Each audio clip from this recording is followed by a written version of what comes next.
Սիրելի հայրենակիցներ, Հայաստան խմբակցության կողմից ներկայացվել է հարկային օրենսգրքում փոփոխություններ կատարելու մասին նախագիծ, որի նպատակը փուլային եղանակով եւ գործող օրենսդրությամբ սահմանված ձևով ներդրվող եկամտային հարկի տարեկան հաշվարկներ հայտարարագրեր ներկայացնելու համընդհանուր պահանջի չեղարկումն է,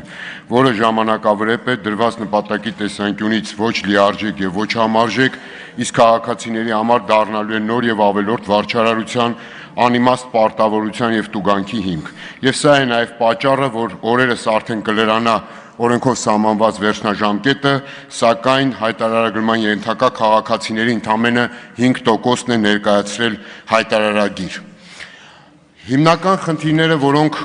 այս կարճ ժամանակահատվածում հնարավոր է ներկայացնել գործող կարգավորումների վերաբերյալ, ակնհայտ է, որ եթե հայտարարագրման ենթակա քաղաքացին ունի ստվերային չգրանցված եկամուտներ, որոնք արտացոլված չեն եկամտահարկի միասնական անձնավորված համակարգում, ապա նա այդ եկամուտները չի ներառելու նաև իր տարեկան հայտարարագրում։ Հետևաբար կեղծ են այն պնդումները, թե այս համակարգը կարող է նպաստել ստվերի կրճատմանը։ Իդեպ անօրինական եկամուտների հայտնաբերումը այսպես թե այնպես մնալու է հարկային մարմինների հսկողության եւ վերահսկողության ներքո, ինչը շարունակում է խնդրահարույց մնալ։ Գործող կարգավորմամբ նախատեսված է, որ հարկային մարմինն իր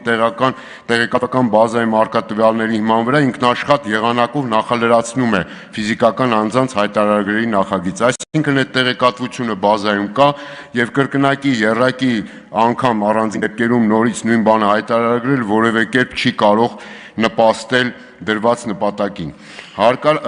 Հայտարարագիրը հարկային մարմիններ սահմանված ժամկետում էլ չներկայացնելը բնականաբար առաջացնում է վարչական պատասխանատվություն, այսինքն քաղաքացուն որպես տուգանքի մատերիալ հերթական անգամ կիրառելու հիմք։ Կեղծ են նաև այն պնդումները, թե այդ համակարգը իբրև ունի խթանիչ հնարավորություններ, սոցիալական ծախսեր են վերադարձվում։ Եթե կա այդպիսի նպատակ, իրական նպատակ, ինչու է կապում դա հայտարարագրի հետ, եւ վերջին հաշվով հայտարարագիր չներկայացնող քաղաքացիները տարիներ շարունակ հիպոթեկային վարկի տոկոսների փոխհատուցում էին ստանում իրենց վճարած եկամտահարկից առանց հայտարարագրման։ Համընդհանուր հայտարարագրման համակարգի ներդրման արդյունքում իբրև թե ակնկալվում է ունենալ եկամուտների անձնավորված հաշվառման համապարփակ համակարգ, որով հնարավոր կլինի ճշտության ավելի բարձր աստիճանով տեղորոշել ոլորտային քաղաքականությունների իրական շահառուներին, ասենք օրինակ սոցիալական պաշտպանության ոլորտում։ Սա էլ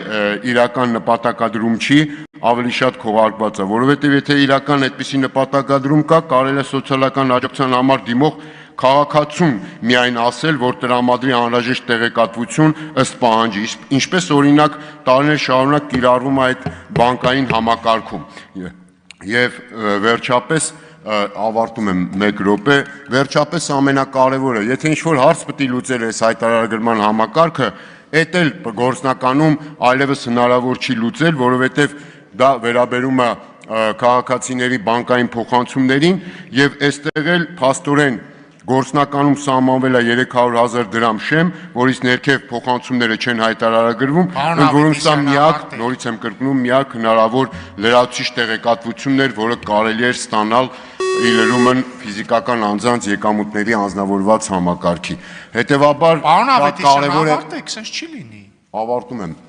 Կոչս մնաց, ամենակարևորը։ Հետևաբար կարծում եմ այսքան խնդիրների մեջ շատ կարևոր է տալ հնարավորություն ազգային ժողովում եւս մեկ անգամ քաղաքացիների բարձրաձայնված խնդիրները քննարկել այս նախագծի համատեքստում։ Ձայնը տրվում է նախագծի հարակից